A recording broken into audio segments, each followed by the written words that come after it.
Hello, beautiful.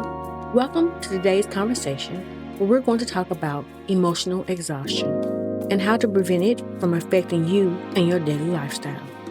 Let's talk about it. I'm your host, Shannon Martin, and welcome to today's episode of This Thing Called Wellness. Last week, we talked about creating healthy boundaries, and by doing so, you are saying no to the things that are draining you and taking time away from yourself to fill your own cup. Setting boundaries also plays a big part in preventing emotional exhaustion.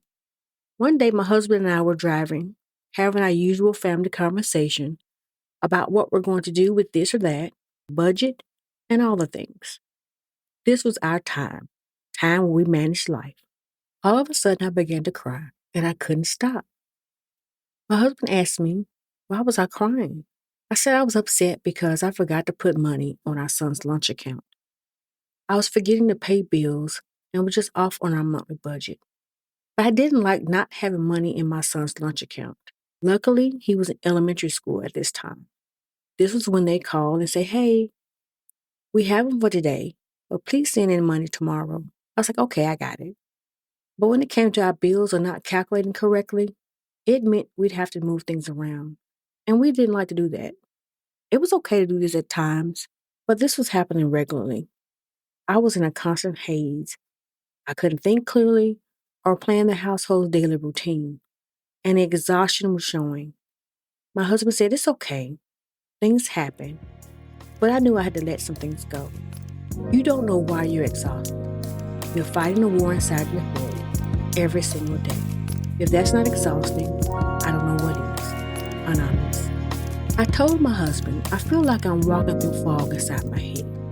I don't hear voices or anything like that, but I can't focus on the simple things like I used to.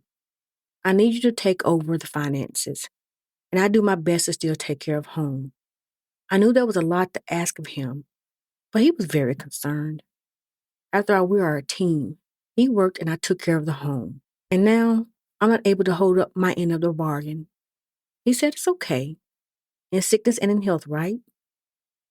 Well, I tried to make sense of what was going on inside my head. I had my breakdown and diagnosis. And I knew this was part of the stress that was slowly building up inside and was seeping through. But I wasn't familiar with the signs or triggers, so I just kept moving on the best I could. The fog, lack of concentration, fatigue, continuous overthinking, and sadness all hit me at once before I could even get to the doctor to help slow this down or be given medication or tools to help me process what was going on. I know you're tired, but come. This is the way. Rumi. During my hospital stay, I was told to meditate 3 times a day to center myself, to help stop overthinking and feeling overwhelmed by the day. I needed to journal my thoughts daily, sometimes twice a day, or as often as I needed, in order to get rid of my repeated thoughts so I could think clearly. I needed to walk, which is my favorite way to exercise, and do fun artistic activities like coloring or putting puzzles together. Of course, I had to watch what I ate while taking my medications regularly. At first, this was a lot to take in. I told the psychiatrist, how am I supposed to do this daily? He and the nutritionist politely reminded me that since I'm a stay-at-home mom, part of my job now is to take care of me. What? Yes, my new job is to take care of me. Your children are able to take care of themselves except for your youngest. It's time to focus on you. This is your time to ground yourself and put your pieces back together, to nurture yourself and root for you, like you have done for your family. Of course, this was new to me because I hadn't thought about myself in years. Now I'm being told that, yeah, it's time to think about you, girlie. Create a new way of being and begin a new, healthier lifestyle. It's going to take some time, but you deserve it. How can you protect yourself from all of this? By paying attention to your mind, body, and spirit. When you're moving fast, you're not thinking, why am I so tired? You just say, I'm busy taking the kids to cheer, band, and chorus practice, so on and so on. So maybe I just need some vitamins. And then you go on with your life until that big roadblock hits you and you realize it was more than just being tired. Write down how you're feeling. Keep an eye on yourself. If you're in pain or if something seems out of the ordinary, write it down. So when you go to your doctor, you have a list of all of the things you're feeling and thoughts you've been having. You will also be able to see for yourself that there is a pattern. And I need to check in on myself more often. This isn't what I did. I was going with the flow of life until I ran into a stop sign, a big old stop sign. Take a moment to see the patterns. Pause as best you can.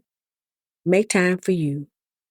Walk, have a spa day, yet of fluffy stuff, without interruptions, just some you time. Slow down and enjoy your life. Mindful moment. You are tired of being tired and telling others how tired you are. It's time to create a new way of being. I was exhausted, and in this exhaustion, I had to find the strength to pick up the pieces and slowly begin to put myself back together. Everything I knew was changing. I had to venture into the unknown and learn a new way of thinking and living. I could see myself in the fog, looking at her through the haze, trying to catch up to her and become one with her again. But I could never reach her. It was then that I realized that the beauty of the break was in my discovery. Discovering me, new exercises, different recipes, and ways of managing my exhaustion, and giving back little pieces of me that I lost, but also allowed me to become a healthier, more loved version of myself.